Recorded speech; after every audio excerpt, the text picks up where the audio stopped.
Indira Gandhi, the Prime Minister, has been bringing out the crowds in her home state of Uttar Pradesh in preparation for next month's general elections.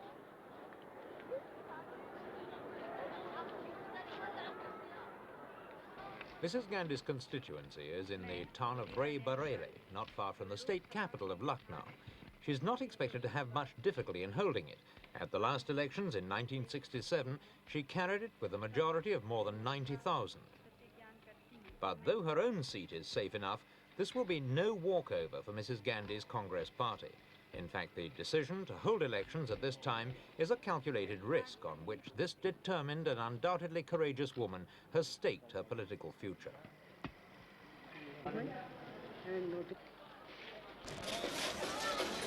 The fact is that Mrs. Gandhi didn't have to face the electorate power. Her government's term of office doesn't run out until next year.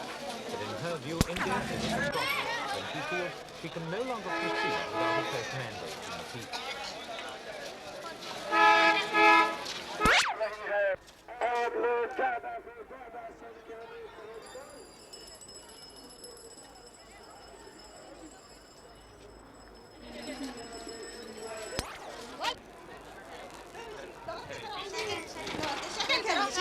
माला पहनो जे तुम पहन लो ठीक से पहन लो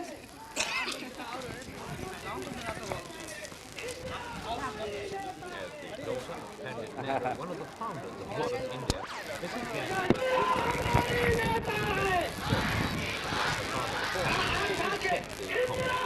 popularity that India faces is beyond question.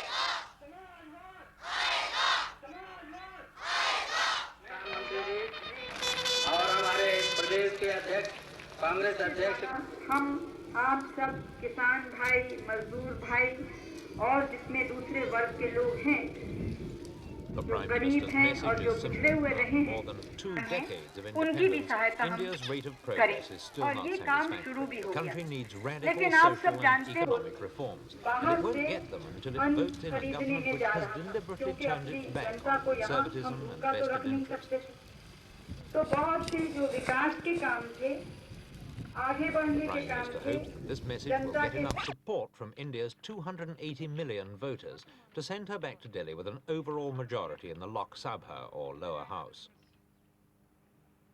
For the past year, ever since her Congress party split into two, Mrs. Gandhi has had to depend on support from various smaller parties, including communists and regionalists. She badly needs the sort of victory that will enable her to act freely.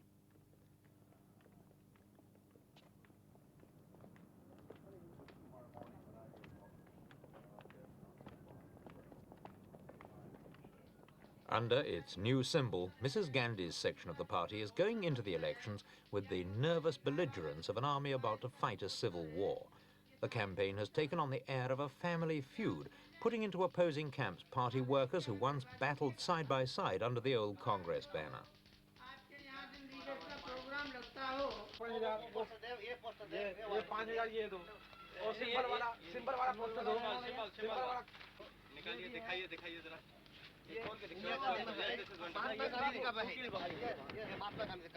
Mahatma Gandhi विश्वास in different languages English 3 lakhs and Hindi 3 lakhs and Urdu 3 lakhs all languages we are printing Mrs. Gandhi ऐसा pose मत बनाओ भाई photo नहीं खींच रहा है ऐसा पोज मत बनाओ फोटो नहीं खींच रहा है ऐसा होना चाहिए कि जैसे कि अचानक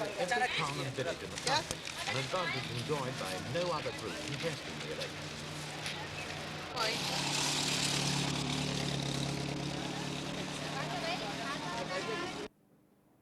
The president of the new Congress is Mr. Jagjivan Ram, the Indian Defence Minister. Although he comes from what has always been considered the right wing of Congress, he's fully behind Mrs. Gandhi's drive for social and economic reforms. But his credibility in this respect suffered a setback last year when it was revealed that he'd omitted to send in income tax returns for the last 10 years.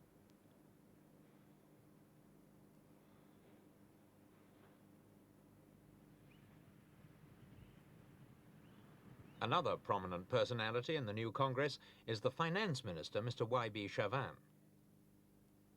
A potential candidate for the premiership, Mr. Chavan was Home Affairs Minister until last year when Mrs. Gandhi took over the portfolio herself. Leading the opposition Congress party is the former Finance Minister and Deputy Premier, Mr. Morarji Desai. Mr. Desai was the man at the centre of the Congress split. As Finance Minister, he bitterly opposed Mrs. Gandhi's plans to nationalise various sectors of the economy, including the banks. In the end, Mrs. Gandhi dismissed him from the ministry on the same day as the nationalisation measures took effect.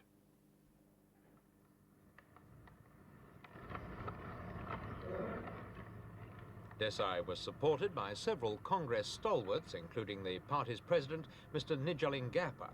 He opposed nationalisation on the grounds of inefficiency and accused Mrs. Gandhi of developing a personality cult. For the purpose of the elections, the old Congress has banded together with 3 other parties to form a democratic alliance, stretching across the political spectrum from socialists to conservatives. The only thing they have in common is their opposition to Mrs. Gandhi.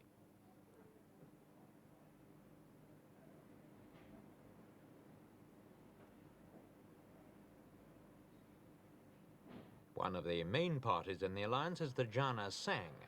This is a militant right-wing organisation which is particularly strong in the northern states.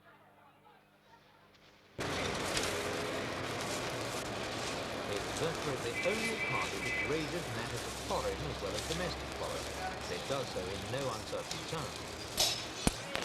Bharat की नागरिकता छोड़ने को तैयार हूं, ऐसा कमीना officer है। उस ऑफिसर की फोटोज है और वो कैसा ऑफिसर है तू? मैं समझता हूं कोई भारतवासी नहीं है जिसकी आंख में आंसू नहीं आएंगे कि एक व्यक्ति नहीं, all ranks of the 7th Infantry Brigade, such brigade। अरे सवाल खालसा खड़े हैं, क्या बात है उनके गले में आवाज नहीं आ रही? मैं एक और मौका देता भेजा गया। नतीजा ये हुआ, हिंदुस्तान का नाम दुनिया की नजरों में गिरा और उस समय हमने बोनस दे दिया चीन को और अपने और दुश्मनों को। वो समय था 62, उस समय सुभाष बोस की आवाज सुनाई देती। आपको गांधी की Hostility to China is Mahatma Gandhi की since the fighting in 1962. But that experience hasn't prevented Mrs. Gandhi from maintaining close relations with other communist states, especially the Soviet Union, which has provided a massive aid program designed to build up India's heavy industry. Russian know-how, Russian methods and Russian money have been poured into developing a huge steel mill in Bhilai. The West Germans are building another at Rourkela, and the British are financing a third. All of them are state-owned, and a decade after the projects began, all of them are in trouble. Together they have a total capacity of 6 million tons a year, but last year they actually produced less than 4 million tons.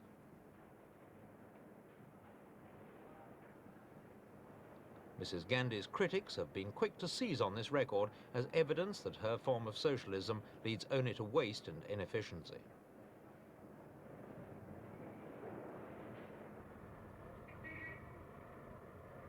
The same charges have been levelled at the Premier's latest socialist measure, nationalisation of India's largest banks last August, the move which finally split the Congress party into 2 warring factions. The new policy meant that peasants and small farmers could get loans more easily, but opposition leaders are now claiming it has also led to favouritism and petty corruption among bank officials. Throughout the campaign, Mrs. Gandhi has strenuously denied that she wants to abolish private property altogether. All she wants, she says, is a fair distribution of the national wealth. And when we say that it's against the vested interest, I want to make it clear that we do not believe that, we are not against any one group or section of the people. But when in a country like India there is so much poverty and so much disparity and inequality, there can only be stability if there is an effort made to reduce this inequality and disparity. I think everybody realizes, even the poorest, that we cannot do away with it altogether in a short time. But I think that if we can show that we are going in a direction where there will be greater equality, people will be patient. But I don't think that any administration can take a different direction. No one disputes that poverty and inequality are the great social evils. A walk round any large town in India soon reveals the beggars, the homeless, the unemployed. In the 25 years since independence, their numbers haven't diminished. 3 million new jobs are needed every year to absorb the natural increase in the labour force, but India's economy is only capable of creating 500,000.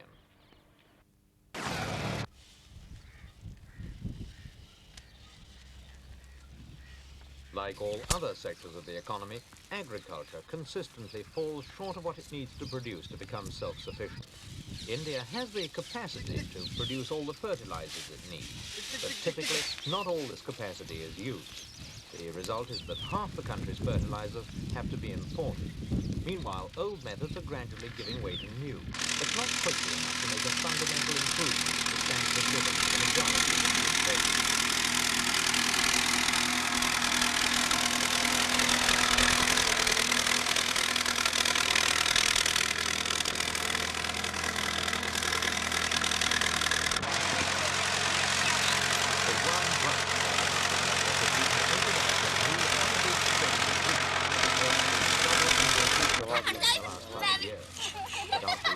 Of the so-called green revolution, India's plight would be grave indeed.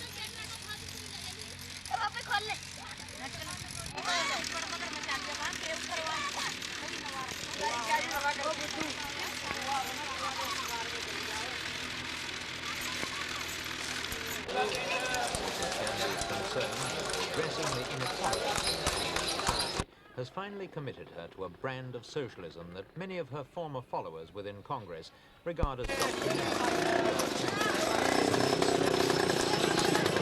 more incomes and capital wealth. At first sight, such a move might seem peculiarly inappropriate for India, where the problem for most people is getting enough, not having too much. Opposition leaders have been quick to point out that the prices of everyday commodities such as oil, soap and lentils have risen by 50% since she took office.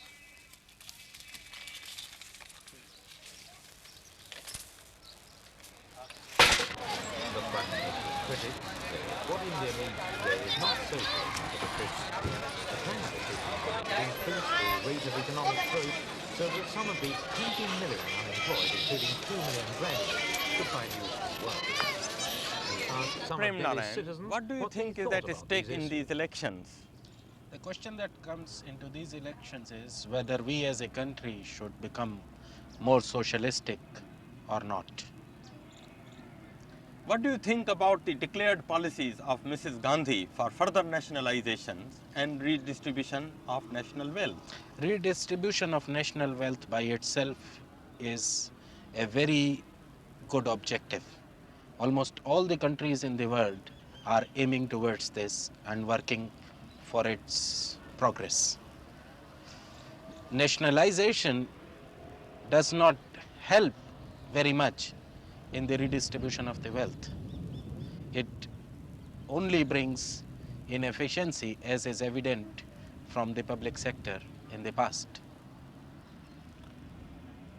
Do you think these are the sort of policies that India needs? No.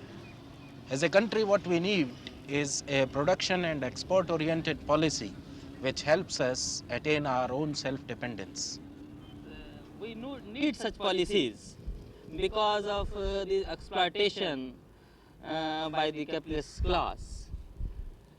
But the implementation and the adoption of such policies, the method which has been adopted has not been correct. You see, Mrs. Gandhi's father, Mr. Nehru, was a great lover of parliamentary principles. And the way she has done away with the privy purses or the nationalization of the banks have been done with the presidential orders has not been correct method. Do you think she will be successful? Yes, Mrs. Gandhi, I think, will be successful. The old Congress with old leadership had old ideas. She has fancy for change. Therefore, she is with the youth. And this way, she has backing from the youth. And as she already has backing from the common man, I think she will definitely be successful. Thank you very much. She will come out as the largest single party in the parliament. on attaining absolute majority, she may have to depend on alliances. Mrs. Gandhi, of course, would disagree with that prediction. She's banking on getting at least the same majority as before the party split. Her purpose, she said, is not merely to stay in power, but to use that power to ensure a better life for the masses.